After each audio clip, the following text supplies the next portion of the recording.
Good afternoon. Welcome to the Wednesday afternoon conference call with Trusts Unlimited.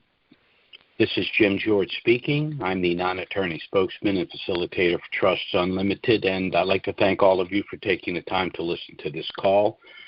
Today is August 28th, 2024. There's a hell of a lot going on in Iraq and globally. I'm going to try to touch on all of these things. It won't be a particularly long call for the simple reason that we've been inundated with requests for trusts and a lot of questions, and there's still a number of people that have been patiently waiting for my initial response, so I'm going to need to get back to them as soon as possible. But let's go ahead and get into the information for today.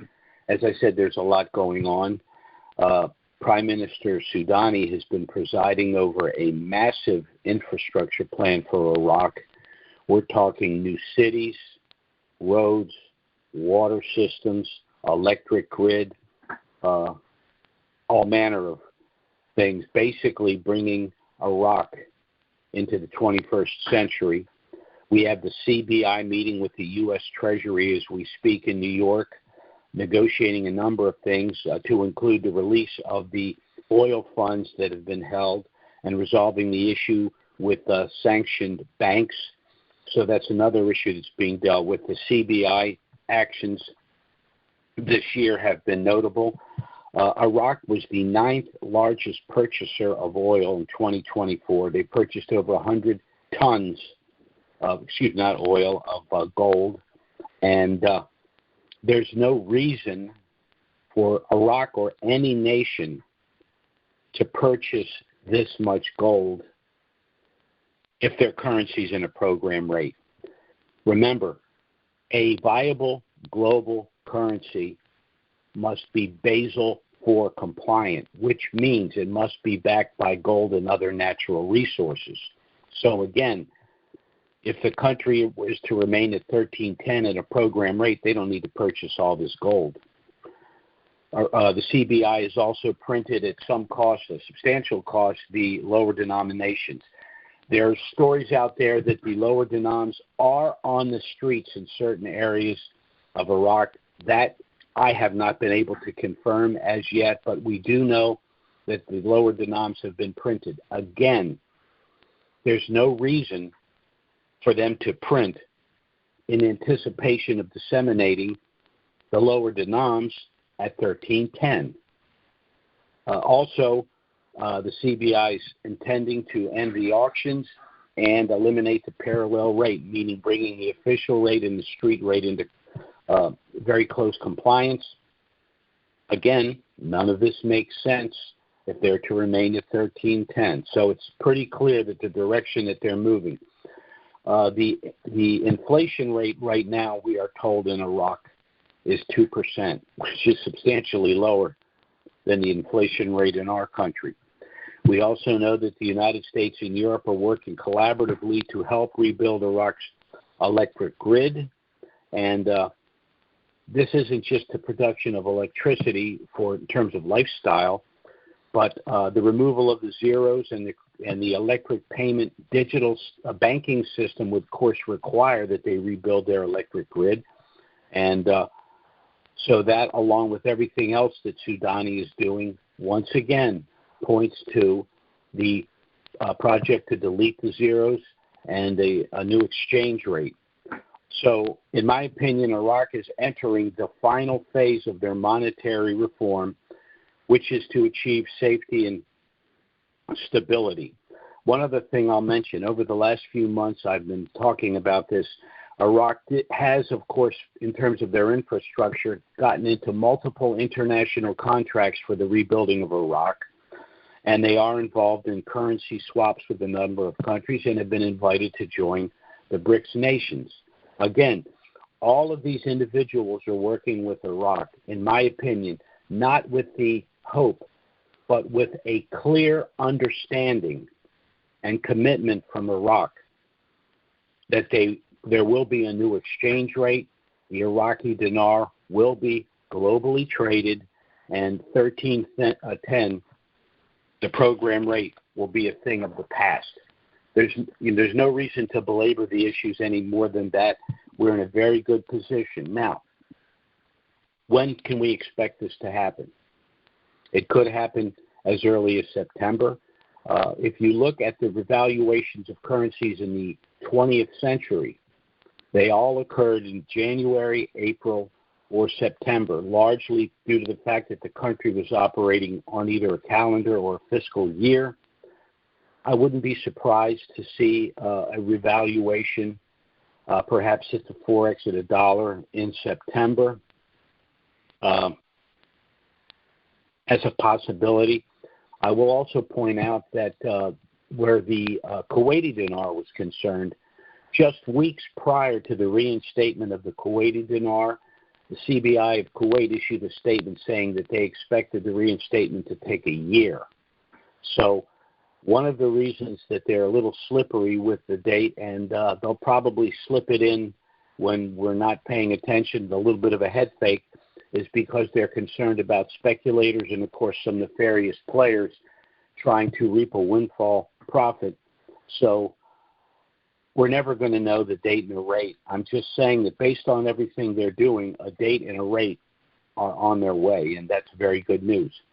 I want to touch briefly on our trust package, and I want to get into just a little bit of the history about trust so people understand why it's important to establish a trust. If you're an American citizen, the United States of America is at an inflection point right now. Arguably, this could be the most important election in 100 years, and I'll explain what I mean by that. But let me first touch on the benefits of our package. And this isn't just for individuals that have dinar or other pre-valued currencies. This is for all Americans. When you establish our package of trusts, a family package of asset protection trusts, you're accomplishing a lot of things. You're protecting your privacy and your anonymity.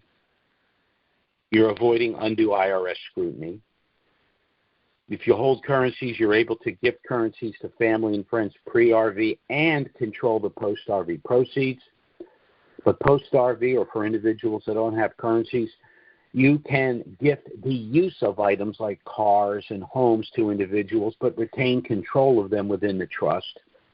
The trust will allow you to avoid the cost and delay of probate and the publicity of what you possess and who your heirs are, and it will allow you to avoid the federal estate tax, which can be as much as 65% of your entire estate, in excess of $12 million.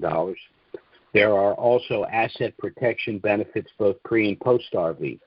You happen to hold currencies, let's say you have 10 million dinar, you purchase them for $10,000, place the currencies in our trust, they subsequently revalue, let's say conservatively, for $10 million. You can only be sued for $10,000 because that's all the currency was worth when you transferred it out of title to our trust. Post-RV, you're protected by something, protected by future bad acts, by something called segregation of assets. As you purchase items like homes and cars and boats, you place each of them in their own separate sub-trust so that if any of these items ever get involved in litigation, they're the only items that would be involved. The rest of your net worth are safely protected in the other sub-trusts.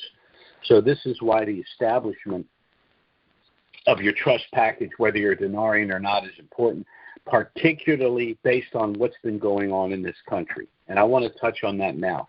I want to talk a little bit about the history of these trusts. We have to go all the way back to the Caesars of Rome when trusts were first established. So trusts have been involved in Western law and politics for literally thousands of years. But the Caesars of Rome established trusts in order to protect their estates from the Senate. Because remember, there was a yin and a yang, a struggle between the Caesars of Rome and the Senate as to who would ultimately have power. There's a very good book written by Gibbons called The Rise and Fall of the Roman Empire. And it cited the fall of the Roman Empire to three things: open borders, confiscatory taxation, and moral decline. Sound familiar? We're living in those days right now. So these trusts protected the estates of not only Caesar from the Senate, but senators from the people. The royalty of Europe used these trusts as well to protect their wealth. In 1215, the Magna Carta came along. And what's the Magna Carta? It translates the Great, I think it's the Great Agreement. And basically what it did do is it said that the king of a given country was also subject to the law. So that was an important change, moving away from a tyrannical authoritarian system where the king was above the law. And then, of course, we had movement to the New World and the creation of the colonies. And in order for the various European nations to build the colonies and, of course, gain wealth from these colonies, they created land grants, and they gave land grants to these individuals within the colonies. Well, even prior to the creation of the United States, these individuals that received land grants established trusts in order to ensure that those land grants were kept in the family and were given to the heirs of these individuals rather than as cheating or returning back to the monarchy. But then we had the creation of the United States and the Constitution. And, of course, the Constitution begins with the Bill of Rights. The Bill of Rights details the unalienable rights that we as human beings possess. But something happened in this country in the early 20th century called the Progressive Movement. And the Progressive Movement has tried for 100 years to circumvent the Constitution. Now, when we hear the word progressive, we think of it in terms of its generic definition, to evolve and presumably to do better. But that's not what progressive movement meant. They meant specifically to progress beyond the colloquial constraints of the Constitution, meaning that the Bill of Rights limited the federal government, and they didn't like that. The country took a major left turn with the election of Barack Obama, who said he was going to fundamentally transform this country, and that the Bill of Rights was a list of negative rights because it limited government. Fortunately, he was not able to accomplish his objective. As a matter of fact, when he left office, he said that his greatest failure was, and these are his words, not mine, his inability to get the guns. Because, see, the government can't limit your rights if you can defend and protect yourself. But he had another problem. His heir apparent, Hillary Clinton, lost the election to Donald Trump. And Donald Trump, in his first term, was able to appoint 3 Supreme Court justices. So that's made it virtually impossible to fundamentally transform the country. Now we have Kamala Harris as the Democratic candidate for the office of presidency. Now, what I'm going to say next is entirely my opinion. It's not the opinion of Trusts Unlimited or anyone else. But since these are my calls, I can pretty much say whatever the hell I want. So I will. In my opinion, Kamala Harris is a Marxist imbecile and the sock puppet of Barack Obama. She's flip-flopped on every major point which affects our daily lives. But recently, she did make a few comments which should raise the eyebrows of everyone. She said that she wants to stack the Supreme Court. Now, what does that mean? It means she wants to add 4 more justices, making it a party of 13. And, of course, the new justices will give the progressive left a majority. FDR tried that. He not only failed at that, but as a result, they amended the Constitution and gave the presidency term limits, which it didn't have prior to that. She also said that she wants term limits for the for SCOTUS, for the Supreme Court. Now, of course, term limits changes the entire objective of the court. We have three branches of government. We have the legislative branch, which passes laws. We have the executive branch, which enforces laws. And we have the judicial branch, which interprets the law. The point of having lifetime appointments to the court was precisely to take politics out of their votes. But the left is entirely political. They're trying to break everything, and that includes the Constitution. She also wants to eliminate the Senate filibuster. Well, what is that? The Senate filibuster separates us from a democracy to a republic, because in a republic, the rights of the minority are protected. In a democracy, particularly a pure democracy, there are no protections for the minority. So we have a legislative branch. The legislative branch has two houses, the House and the Senate. The House passes laws by vote, by popular vote. If they win by one vote, the law passes. So if 213 people say no, I can't remember the exact number, and 214 people say yes, the law passes. However, that's not how it works in the Senate. The Senate is supposed to be much more deliberative, and they're not supposed to be swayed by emotion or sort of the flavor of the month. So in the Senate, you need 60 votes to proceed with anything.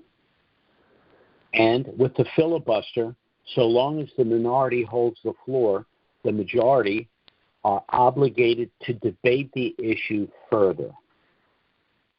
So she wants to eliminate this. But there's a lot more going on in this country that's very, very disconcerting. And I'll circle back and explain why the trust is important. We have the Biden-Harris administration, which is persecuting their rival, their political opponent, Donald Trump. They've basically denied him his Fifth Amendment right to due process. They've denied him his Sixth Amendment right to speedy and impartial trials by cherry-picking the jurisdictions that they file suits. They violated his Eighth Amendment rights by excessive fines, ridiculous fines, billions of dollars, hundreds of millions of dollars. Now we have Kamala Harris, who is the candidate. She hasn't done a press conference. She didn't win a single vote to get the nomination. She isn't doing any interviews. She's very bad on her feet. As a matter of fact, she did involve herself when she was running for presidency in the debates with all of the other candidates. And she got into a little dispute with Tulsi Gabbard, who literally mopped the floor with her, and she dropped out. So she's not going to make that mistake twice. But she is pro-censorship, which is a violation of the First Amendment. She wants a mandatory gun buyback, which is a violation of the Second Amendment. She wants the establishment of the central bank digital currency, which is a grotesque violation of the Fourth Amendment. But why does she and the left and the Democrats oppose Trump? There's all kinds of things that they discuss, but they don't discuss the real reason. And this is also why Democrats like Tulsi Gabbard and Robert Kennedy Jr. support Donald Trump. This is the real reason they hate Donald Trump. And I will give you a hint. He had, when he was president in the Oval Office, the bust of Andrew Jackson. Well, that tells us what we need to know. Two things Andrew Jackson did.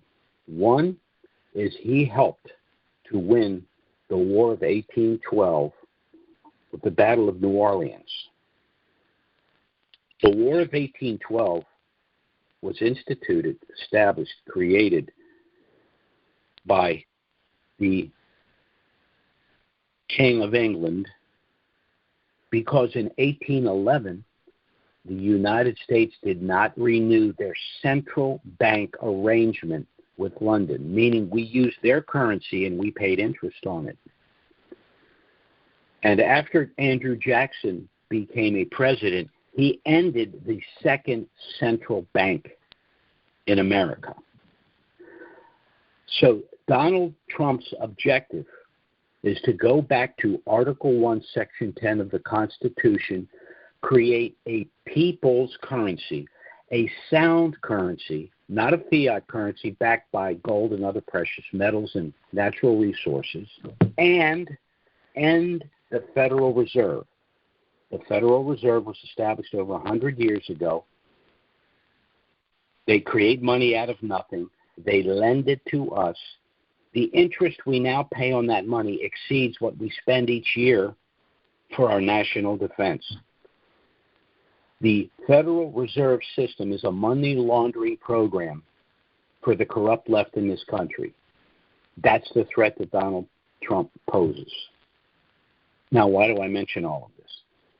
Because one of the things that we can do by establishing our Family Asset Protection Trust is make sure that our 4th, 5th, 6th Amendment rights are protected, that we can operate privately, that we do not have to explain ourselves to any local, state, or federal government, that we can accumulate this wealth. We can do so on a tax-free basis in some ways. We can pass these assets on to our family. We can avoid the cost and delay in the public exposure of probate. And we can ensure that for ourselves and our family and our posterity that this wealth continues to move on. Because by avoiding probate, you're also avoiding what? The federal estate tax. You earn an income, you pay taxes on it.